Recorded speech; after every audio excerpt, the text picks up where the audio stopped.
The Congress Party on Tuesday wrote to Facebook CEO Mark Zuckerberg, accusing Facebook India of interfering with the country's electoral democracy and demanded a time-bound high-level inquiry into the conduct of Facebook India leadership team and their operations. The move came after an August 14 article published in the Wall Street Journal claimed that Ankhi Das, Public Policy Director of Facebook India, South and Central Asia, was opposed to applying Facebook's hate speech rules to 4 individuals and groups with the links to the BJP. In a letter to Zuckerberg, Congress General Secretary K.C. Venugopal on Tuesday demanded that pending the internal investigation and submission of the report, the company should consider a new team to lead Facebook India operations so as to not influence the probe.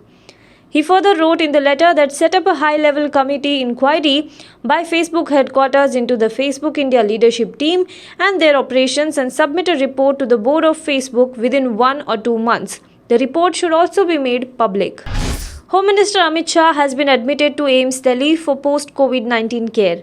He had body pain for the last 3-4 days.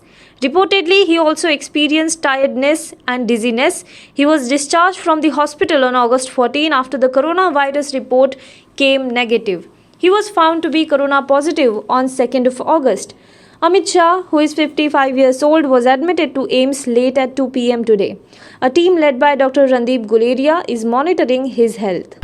The Apex Court on Tuesday said that money collected under the PM CARES Fund for the coronavirus pandemic cannot be transferred to National Disaster Response Fund, that is NDRF. The Supreme Court also added that it cannot direct the government to do so and that funds collected by the PM CARES Fund are entirely different and that these are the funds of charitable trust. The top court also said that the government is free to transfer money to the Disaster Response Fund if it feels appropriate to do so. The court, as it heard a petition against the PM CARES Fund by an NGO called Center for Public Interest Litigation, said that any contribution or grant can be credited to NDRF and anyone can contribute to this fund as a voluntary contribution.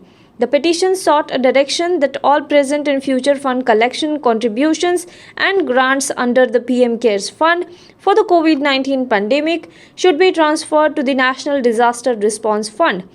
PM CARES Fund violates the provision of the Disaster Management Act, the petition had said. Election Commissioner Ashok Lavasa resigned on Tuesday to join the Philippines-based Asian Development Bank as Vice President next month. Lavasa was next in line to be the head of the poll panel. Requesting to be relieved on August 31st, he has submitted his resignation to President Ramnath Kovind. There has been no confirmation on whether the President has accepted his resignation. The Asian Development Bank, in its last month's press statement on July 15th, had announced Lavasa's appointment, stressing that he has extensive experience in public-private partnerships and infrastructure development at the state and federal levels, with deep knowledge on public policy and the role of the private sector. A police case has been filed against Facebook's policy chief in India, Ankhi Das, in Chhattisgarh for allegedly hurting religious sentiments and inciting people. The executive has been at the center of a huge controversy following a report in US publication on Facebook. The complaint in Raipur was filed by a journalist, Avesh Tiwari, who has been accused of threatening Ankhi Das. The Facebook executive filed a police complaint yesterday saying that she has received death threats online and named 5 people including Avesh Tiwari. Now be the first to know about the latest updates on our new news app. Go on your Android or iOS, search for HW News Network.